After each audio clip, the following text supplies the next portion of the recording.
حدیث نبوی صلی اللہ علیہ وسلم۔ السلام علیکم ورحمۃ اللہ وبرکاتہ۔ بسم اللہ الرحمن الرحیم۔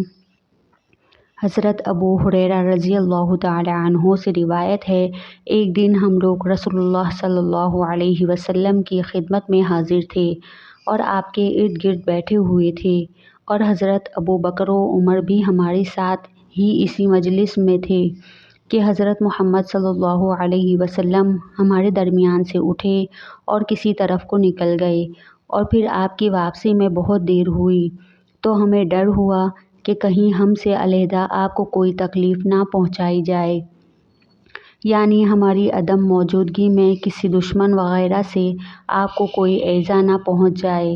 بس اس خیال سے ہمیں سخت گھبراہٹ اور فکر لاحق ہوئی، اور ہم لوگ آپ کی جستجو میں نکل کھڑے ہوئے، اور سب سے پہلے میں ہی گھبرا کے حضور کی تلاش میں نکلا، یہاں تک کہ انصار کے خاندان بنی نجار کے ایک باغ پر پہنچ گیا جو چار دیواری سے گھرا ہوا تھا، اور میں نے اس کے چاروں طرف چکر لگایا کہ اندر جانے کے لیے مجھے راستہ مل جائے، لیکن نہیں ملا۔ پھر مجھے پانی کی ایک گول چھوٹی سی نہر پر نظر پڑی جو باہر کے ایک کنویں سے باغ کے اندر جاتی تھی۔ حضرت ابو ہریرہ رضی اللہ تعالی عنہ کہتے ہیں، میں سمٹ اور سکڑ کر اس میں سے باغ کے اندر گھس گیا اور رسول اللہ صلی اللہ علیہ وسلم کے پاس جا پہنچا۔ حضور صلی اللہ علیہ وسلم نے فرمایا، ابو ہریرہ؟ میں نے عرض کیا، ہاں یا رسول اللہ، میں ہی ہوں۔ آپ صلی اللہ علیہ وسلم نے فرمایا، تم کیسے آئے؟ میں نے عرض کیا، یا رسول اللہ، آپ ہمارے درمیان تشریف رکھتے تھے، پھر وہاں سے اٹھ کر چلے آئے، اور جب دیر تک آپ کی واپسی نہیں ہوئی تو ہمیں خطرہ ہوا کہ مبادا ہم سے علیحدہ آپ کو کوئی ایذا پہنچائی جائے۔ اسی خطرے سے گھبرا کے ہم سب چل پڑے، اور سب سے پہلے گھبرا کے میں ہی نکلا تھا، یہاں تک کہ میں اس باغ تک پہنچا، اور جب مجھے کوئی دروازہ نہیں ملا تو لومڑی کی طرح سمٹ سکڑ کے میں اس گول میں سے کسی طرح گھس آیا ہوں، اور دوسرے لوگ بھی میرے پیچھے آ رہے ہیں۔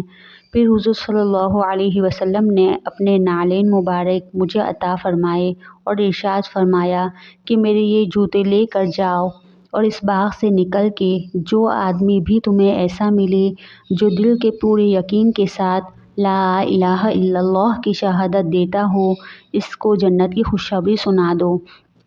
حضرت ابو ہریرہ رضی اللہ تعالی عنہ کہتے ہیں، میں وہاں سے چلا تو سب سے پہلے میری ملاقات عمر رضی اللہ تعالی عنہ سے ہوئی۔ انہوں نے مجھے پوچھا، ابو ہریرہ، تمہارے ہاتھ میں یہ دو جوتیاں کیسی ہیں؟ میں نے کہا، یہ حضور صلی اللہ علیہ وسلم کے نعلین مبارک ہیں۔ حضور نے مجھے یہ دے کر بھیجا ہے کہ جو کوئی بھی دل سے لا الہ الا اللہ کی شہادت دینے والا مجھے ملے، میں اس کو جنت کی خوشخبری سنا دوں۔ ابو ہریرہ رضی اللہ تعالی عنہ کہتے ہیں کہ پس عمر نے میرے سینے پر ایک ہاتھ مارا، جس سے میں اپنے سرینوں کے بل پیچھے کو گر پڑا، اور مجھ سے انہوں نے کہا، پیچھے کو لوٹو۔ میں روتا ہوا حضور صلی اللہ علیہ وسلم کے پاس واپس آیا، اور عمر بھی میرے پیچھے پیچھے آئے۔ رسول اللہ صلی اللہ علیہ وسلم نے مجھے اس حالت میں دیکھ کر پوچھا، ابو ہریرہ، تمہیں کیا ہوا؟ میں نے عرض کیا کہ عمر مجھے ملے تھے، حضور نے مجھے یہ پیغام دے کر بھیجا تھا، میں نے وہ انہیں بتلایا تو انہوں نے میرے سینے پر ایک ایسی ضرب لگائی جس سے میں اپنے سرینوں کے بل گر پڑا، اور مجھ سے کہا کہ پیچھے کو لوٹو۔ رسول اللہ صلی اللہ علیہ وسلم نے عمر ہی کو مخاطب کر کے فرمایا، عمر، تم نے ایسا کیوں کیا؟ انہوں نے عرض کیا، حضور پر میرے ماں باپ قربان ہو، کیا آپ نے ابو ہریرہ ہی کو اپنے نعلین مبارک دے کر اس لیے بھیجا تھا کہ جو کوئی بھی دل کے یقین کے ساتھ لا الہ الا اللہ کی شہادت دینے والا ان کو ملے، وہ اس کو جنت کی خوشخبری دے دے؟ حضور صلی اللہ علیہ وسلم نے فرمایا، ہاں، میں نے ہی یہ کہہ کر بھیجا تھا۔ عمر نے عرض کیا، حضور ایسا نہ کیجیے، مجھے خطرہ ہے کہ کہیں لوگ بس اس شہادت ہی پر بھروسہ کر کے سعی و عمل سے بے پرواہ ہو کے نہ بیٹھ جائیں، لہٰذا انہیں اسی طرح عمل کرنے دیجیے۔